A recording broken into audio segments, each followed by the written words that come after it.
রাজশাহীতে একটা জজের স্ত্রী পরকীয়া প্রেম করেছে, সেই ছেলে এসেছে বাড়িতে, তাকে সঙ্গে করে নিয়ে ঝগড়া বিবাদে পরকীয়া প্রেমে আসক্ত হয়ে নিজের সন্তানকে হত্যা করেছে। জোরে বলেন সুবহানাল্লাহ। নাউজুবিল্লাহ। কি জোরে কর নাউজুবিল্লাহ।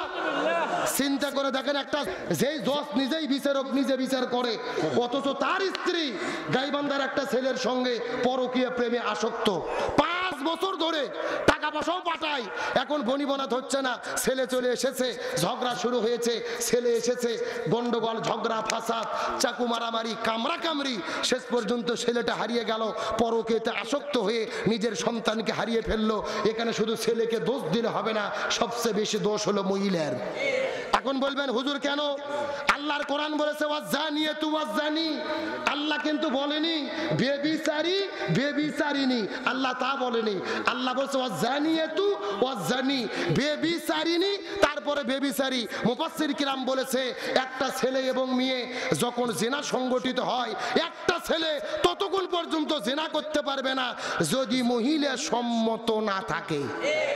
তার মানে জিনা করার ক্ষেত্রে ছেলেদের চাইতে মহিলাদের অপরাধ। এই ছেলে বলতেছে 1 বছর ধরে আমাকে ফসলাইছে পরকীয়া প্রেম করার জন্য, তারপরে রাজি হয়েছি, 5 বছর ধরে পরকীয়া প্রেম, এখন সেই ঘরে গেল। আমি বলতে চাই শুধু ছেলেকে শাস্তি নয়, পরকীয়ার অপরাধে এই জজের বউকেও শাস্তি দেওয়া দরকার। কিন্তু হয়তোবা দেখা যাবে জজের বউ দেখে পার পেয়ে যাবে। আপনারা কতটা আত্মত্যাগ করেছেন, স্যাক্রিফাইস করেছেন। এমনও ভাই এই জায়গার মধ্যে বসে আছে 5 বছর ধরে বাড়ির মধ্যে ঘুমাতে পারে নাই। কেউ ধানের জমিতে পালায়া থাকে, কেউ আত্মীয় বাড়িতে পালায়া থাকে, কেউ বা দেশ ছেড়ে বিদেশের মধ্যে চলে গেছে। আমাদের নেতৃবৃন্দ নিরপরাধ ছিল, তাদেরকে ফাঁসির দড়িতে ঝুলাইয়া জমিন থেকে বিদায় করে দেওয়া হয়েছে। ওই কোরআনের পাখি আল্লাহ সাইদিকে নিরপরাধ মানুষ ছিল, তার শরীরের মধ্যে বিষ ঢুকায়া এই জমিন থেকে বিদায় করে দিয়েছে। এখান থেকে বোঝা গেল ইসলামের ইতিহাস বলে যেই জমিনে শহীদদের রক্ত ঝরে ওই জমিনটা আল্লাহ কোরআনকে বিজয়ের জন্য কবুল করে না। লিল্লাহে তাকবীর। আমি কোরআন হাদিস গবেষণা করে দেখতে পারতেছি এই জমিনের ভেতরে শহীদদের রক্ত পড়েছে, এই জমিনে ইসলাম কায়েম হবেই হবে ইনশাআল্লাহ। কিন্তু বর্তমানে অনেকেই গুজব ছড়াচ্ছে। গুজবটা কি? অনেকে ফতোয়া দিচ্ছে যে বাংলাদেশে ইসলাম যদি ক্ষমতায় যায় কারো হাত থাকবে না, সবার হাত কাটা হবে। এরকম ফতোয়া শুনতেছেন না? যে ইসলাম ক্ষমতায় গেলে বিপদ, হাত কেটে দেওয়া হবে। কারণ কি? আল্লাহর কোরআন বলেছে ওয়াসারিকু ওয়াসারিকাতু ফাকতাবু আইদিয়াহুমা, কেউ যদি চুরি করে, ও ছেলে হোক অথবা মেয়ে হোক, তাদের হাত কেটে দিতে হবে। কার কথা? ভালো করে বোঝেন। এই আয়াতটা নিয়ে তারা বিভ্রান্ত ছড়াচ্ছে, অথচ এই আয়াতের সঠিক ব্যাখ্যা কি নেতারাও বলে না, অনেক হুজুরও বলে না। ভালো করে বোঝেন। চুরি করলেই হাত কাটা হবে না। চোর হলো 2 প্রকার, একটা হলো অভাব আর একটা হলো স্বভাব। চিৎকার করে বলেন চুরি কত প্রকার? এখন আপনাদের জিজ্ঞেস করি, আপনাদের এই সাতক্ষীরা এলাকার ভেতরে চাল চোর, ডাল চোর, বেগুন চোর, মরিচ চোর, আলু চোর, পেঁয়াজ চোর, গম চোর, ধান চোর, এইরকম 2-4টে আবুল মফুজ কুদ্দুস ছেঁচড়া চোর কি আছে? কথা বলেন আছে? আচ্ছা বলেন তো এরা কি অভাবে চুরি করে না স্বভাবে? ভালো করে বোঝেন, স্বভাবে নয়, এটা হলো অভাব। এদের বাড়িতে খাবার নাই, বাজার করার টাকা নাই, বইয়ের শরীরে কাপড় নাই, সন্তানের পেটে ভাত নাই, এই জন্য যারা চুরি করে। আল্লাহর কোরআন বলতেছে এইরকম অভাবে যারা চুরি করবে এদের হাত কাটা হবে না। এদের সর্বপ্রথম 5টা বিষয়ের নিরাপত্তা দেওয়া হবে। খাদ্য, বাসস্থান, বস্ত্র, শিক্ষা, চিকিৎসা, এই 5টা বিষয়ের নিরাপত্তা দেওয়ার পরে যদি তারা চুরি করে তারপরে তাদের হাত কাটা হবে। এখন আপনাদের প্রশ্ন করি, আপনাদের এলাকার ছেঁচড়া চোরকে যদি 3 বেলা গরুর গোশত দিয়ে ভাত দেওয়া হয়, ভালো পোশাক দেওয়া হয়, ইটে দিয়ে ঘর করে দেওয়া হয়, এরা কি চুরি করবে? এরা মাথার টুপি দিয়ে 5 ওয়াক্ত নামাজ পড়ে হাতের তসবিহ নিয়ে ঘুরবে রে পাগল। এদের কোনো টেনশন নাই, তার মানে এদের হাত কাটা পড়বে না।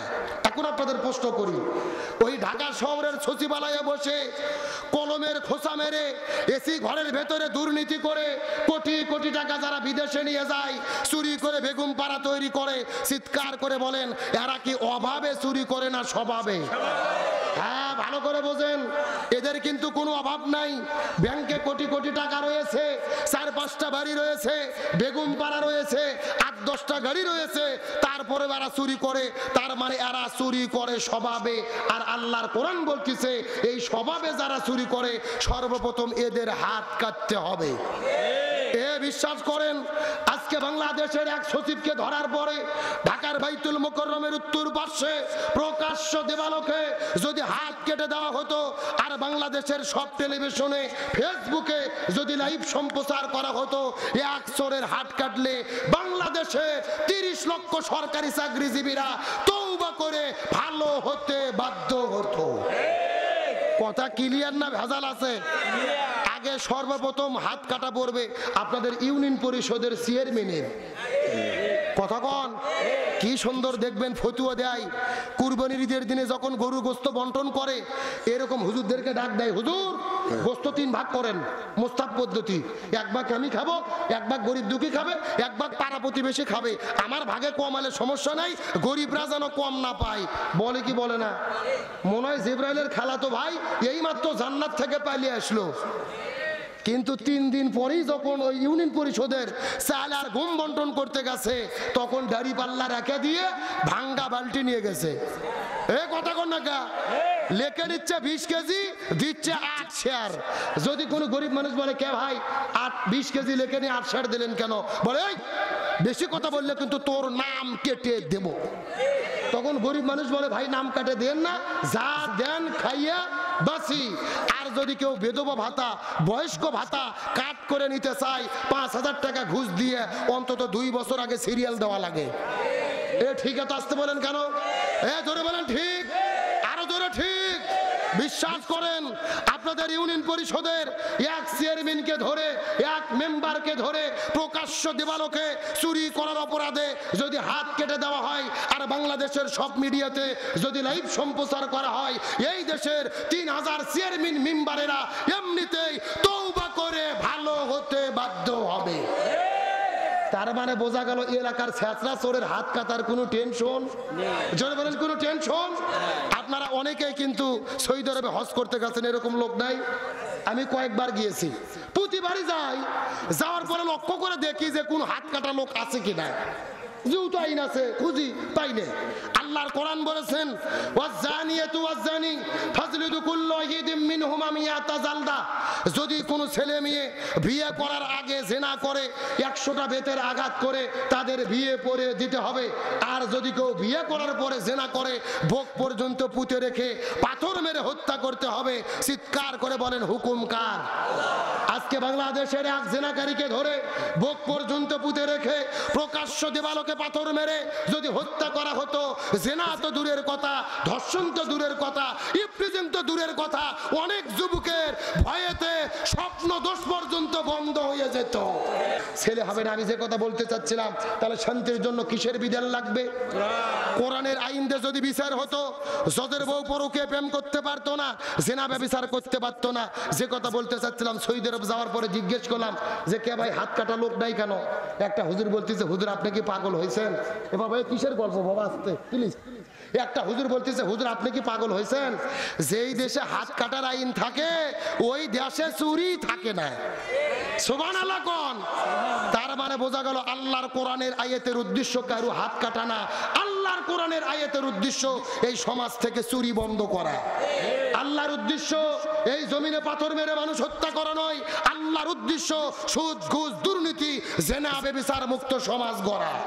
সুতরাং বলতে চাই সাতক্ষীরার মুসলমান স্বাধীনতার 54 বছর পার হয়ে গেছে, একদল ক্ষমতায় এসেছে আর এক দল বিদায় নিয়ে চলে গেছে, কেউ শান্তি দিতে পারেনি। সুতরাং আগামীর বাংলাদেশে শান্তি কায়েমের জন্য সমস্ত তন্ত্র মন্ত্রকে জুতো এবং ঝাঁটাপিটা করে কোরআন দিয়ে বাংলাদেশ পরিচালনা করার পক্ষে রায় দিতে কারা কারা রাজি আছেন? দুটি হাত আল্লাহকে তুলে দেখান।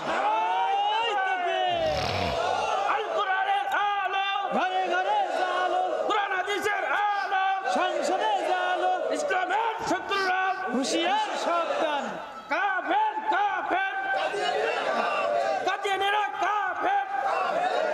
আল্লাহ কবুল করুক, বলেন আমিন। আপনাদের কি কষ্ট হচ্ছে? আলোচনা কি চলবে? কারা কারা চলবে না হাত তোলেন। হ্যাঁ, এইবার বোঝা গেল যে আপনার কয় নম্বর শ্রোতা।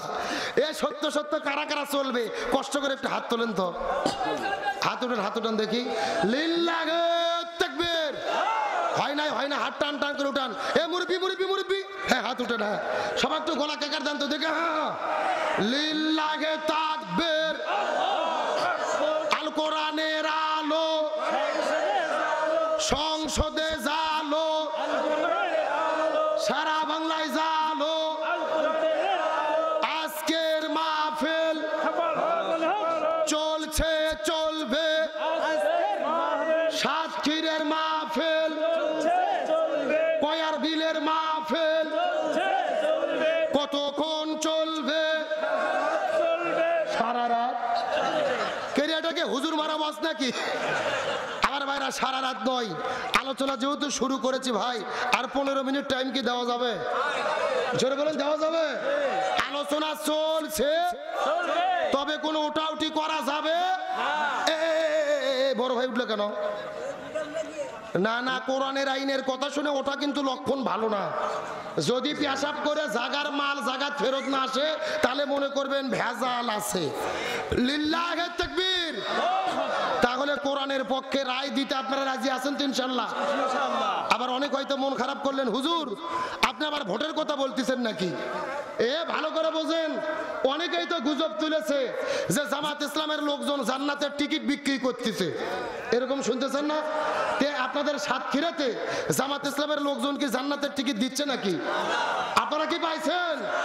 যারা গুজব তুলেছে যে জামাত জান্নাতের টিকিট দিচ্ছে, অথচ ওরাই আবার বক্তব্য দিচ্ছে যে ধানের শীষে ভোট দিলেই জান্নাতে যাওয়া যাবে, জিয়ার দল করলেই জান্নাতে যাওয়া যাবে। ওরা গুজব তুলে আবার ওরাই ঘোষণা দিচ্ছে। এ ভালো করে শোনেন, জান্নাতের টিকিট অত সোজা নয়। জামাতের নেতাদের হাতে যদি জান্নাতের টিকিট থাকতো, কাউকে টিকিট দিত না, রিজার্ভ করে রাখতো, যেন তাদের 14 গোষ্ঠী কিয়ামত পর্যন্ত জান্নাতে যেতে পারে। ভালো করে বোঝেন, বিভ্রান্ত হবেন না। জান্নাতের টিকিট দেওয়ার কোনো সুযোগ নেই। আমরা জান্নাতের টিকিট দেই না, তবে জান্নাতে যাওয়ার রাস্তা দেখাইয়া দেই। ভালো করে বোঝেন, জান্নাতের টিকিট বিক্রি করেছে আল্লাহ। জোরে বলেন কে? আল্লাহর কোরআন সূরা তাওবার 111 নম্বর আয়াত দলিল নেন। আল্লাহ বলেছেন, ইন্নাল্লাহা আশতারা মিনাল মুমিনিনা আনফুসাহুম ওয়া আমওয়ালাহুম বিআন্না লাহুমুল জান্নাহ। ভালোভাবে জেনে রাখো, আমি ঈমানদারদের জীবন এবং সম্পদ ক্রয় করে নিয়েছি জান্নাত বিক্রি করার মাধ্যমে। জোরে বলেন আল্লাহু আকবার। তার মানে বোঝা গেল আল্লাহ জান্নাত বিক্রি করেছে ঈমানদারদের কাছে, যারা জীবন দেবে, সম্পদ দেবে। তার মানে এই জমিনের ভেতরে দিন কায়েমের আন্দোলন করে যারা জীবন আর সম্পদ ব্যয় করতে পারবে, তারাই আল্লাহর জান্নাতে যেতে পারবে। সুতরাং জান্নাতের টিকিট আমরা দেই না, জান্নাতে যাওয়ার কি দেখে দেই? রাস্তা পথ দেখাইয়া দেই। অনেকে মন খারাপ করলেন, হুজুর ভোটের কথা কেন বললেন? আমার বগুড়া আমার যে বাড়ি আছে, আমার বাড়িতে যেই কোরআন আছে, ওই কোরআনের সূরা নিসার 85 নম্বর আয়াতে ভোটের কথা আছে। আপনাদের সাতক্ষীরের কোরআনে নাও থাকতে পারে। আছে আছে। আচ্ছা কি আছে, আমি কি 1 মিনিটে বলবো? আল্লাহর কোরআন বলেছেন, মাইয়াশফা শাফাআতান হাসানাতান ইয়াকুল্লাহু নাসিবুম মিনহা। আপনি যেই লোককে ভোট দেবেন, ওই লোক ভোট পেয়ে ক্ষমতা যাওয়ার পরে যদি জনগণের ভালো ভালো কাজ করে, মসজিদ মাদ্রাসা করে, রাস্তাঘাট করে, জনগণের উন্নয়নে কাজ করে, এই লোক ভালো কাজ করে যে সওয়াব পাবে, আপনি ওই লোককে ভোট দেওয়ার কারণে সমপরিমাণ গুণ আল্লাহ, সমপরিমাণ সওয়াব আল্লাহ আপনার আমুল নামার ভেতরে লিখে দেবে। সুবহানাল্লাহ বলেন। তার মানে বোঝা গেল, যাকে ভোট দেবেন ও ভালো কাজ করলে ও যদি 200 সওয়াব পায়, তার 100 সওয়াবের ভাগ আপনারাও পাবেন। পক্ষান্তরে আপনার ভোট নিয়ে ক্ষমতায় যাওয়ার পরে যদি কেউ জনগণের চাল ডাল গম চুরি করে খায়, রাস্তার রড বালু সিমেন্ট চুরি করে খায়, ব্রিজের ভেতরে রডের বদলে বাঁশ ঢুকে দেয়, দেশের টাকা বিদেশে নিয়ে যায়, বেগুম পাড়া তৈরি করে, আলেমদের জেলেবন্দি করে, কোরআনের নীতিবাদ দিয়ে মানব রচিত তন্ত্রমন্ত্র দিয়ে দেশ পরিচালনা করে, ওই লোক অন্যায় অপকর্ম করে যে গুনাহ হবে, ওই গুনার অর্ধেক অংশ আল্লাহ আপনার আমুল নামার ভেতরে বিকাশ করে পাঠাইয়া দেবে। কথা কি বোঝা যায়?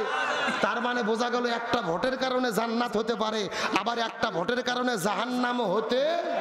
কিন্তু আমাদের দেশে একটা কথা আছে ভাই, আমার ভোট আমি দেব, যাকে খুশি তাকে দেব, এটা সম্পূর্ণ কোরআন বিরোধী বক্তব্য। আমার ভোট আমি দেব, যাকে খুশি তাকে দেব না। আমার ভোট আমি দেব দেখে শুনে সৎ যোগ্য ইনসাফপূর্ণ ন্যায়পরায়ণ এমন ব্যক্তিকে ভোট দেব, যাকে ভোট দিলে এলাকার কল্যাণ হবে, যাকে ভোট দিলে কোরআন পার্লামেন্টে কায়েম হবে।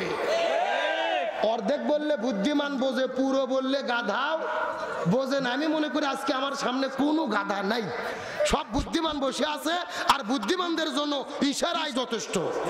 কথা বলে না কেন? হাসরের ময়দানে দেখা যাবে কিছু লোকের গলার ভেতরে সিমেন্টের ব্যাগ ঝুলিয়ে দেওয়া আছে। কিছু লোক জিজ্ঞেস করবে, কে ভাই সিমেন্টের বস্তা গলার মধ্যে নিয়ে ঘুরতেছেন কেন? বলতেছে, ভাই আমি তো চুরি করিনি, আমি যেই লোক ভোট দিয়েছিলাম ওই লোক ভোট পেয়ে ক্ষমতার যাইয়া 200 ব্যাগ সিমেন্ট চুরি